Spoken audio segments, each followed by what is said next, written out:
going to read you a story. The story is called The Railway Children.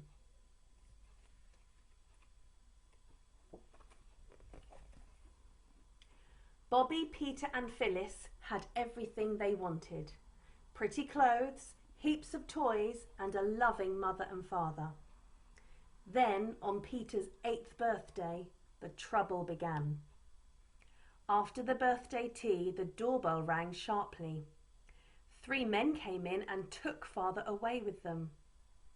"Where's he gone?" asked Peter. "He hasn't packed any clothes." "He had to go quickly, on business," said Mother, her eyes bright with tears. After that, everything changed. All the furniture was sold. The servants left. Mother was hardly ever at home. "We have to play at being poor for a while," she said. "We're going to go and live in the countryside."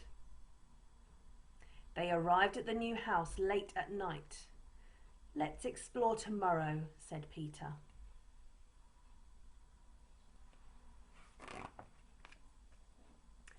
Early the next morning, they raced outside, through the garden, down the hill, until they came to a railway track. There was a great rumbling sound, and with a whoosh, a train shot out of the tunnel. "Perhaps it's going to London," yelled Phyllis above the noise. "Maybe that's where father is," said Bobby.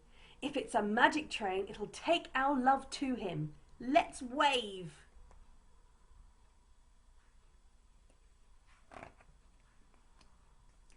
Out of the first-class carriage window, an old gentleman waved back. Every day after that, the children ran down to the railway to wave to the old gentleman and to send their love to father. "Let's do something different," Peter suggested one day. "We could walk along the path by the track."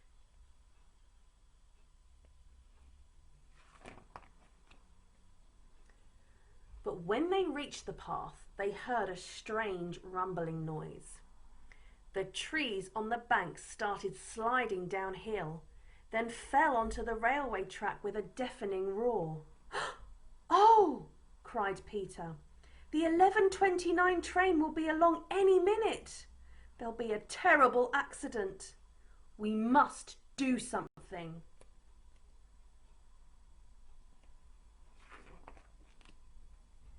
"Our red petticoats," Bobby exclaimed. "Red is for danger. Let's tear them up and use them as flags." The train thundered closer. The others sprang out of the way, but Bobby didn't move. She knew it was dangerous, but she had to make it stop.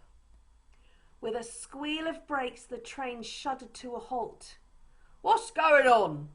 cried the driver. Peter pointed to the landslide. The driver gasped in shock. "You children saved lives today," he said.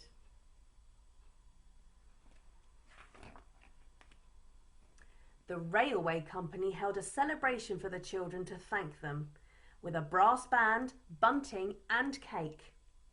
The railway director gave them each a gold watch, but best of all, their own old gentleman was there. "Do come back for tea," said Phyllis.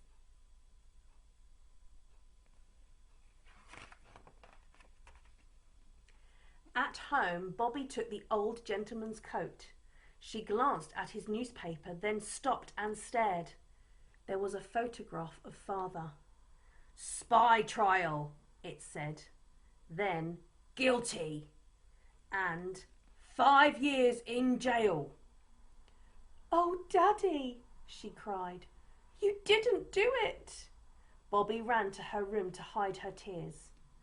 Mother didn't want us to know, she realised. She didn't want to worry us. After tea, when the old gentleman had gone, Mother came to find her. Bobby cried and cried, but wouldn't say why.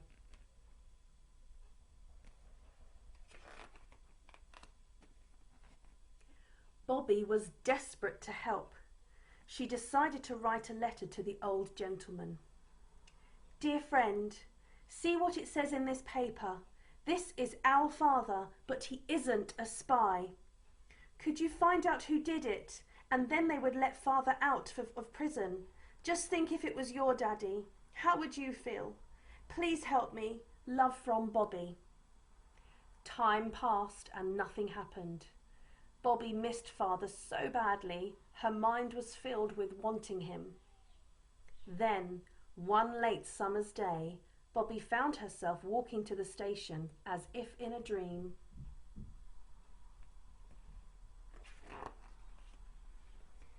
She arrived just as the train pulled into the platform. Only 3 people got out.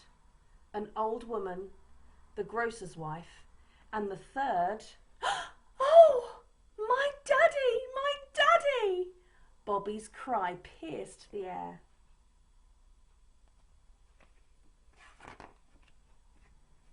I can't believe you're really here, said Bobby as they walked up the hill together.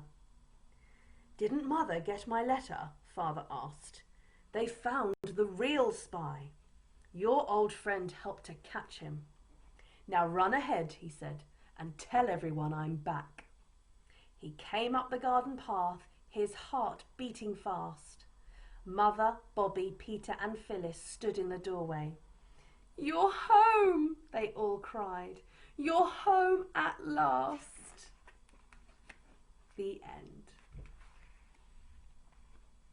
Our story has finished. Thank you for listening. Goodbye.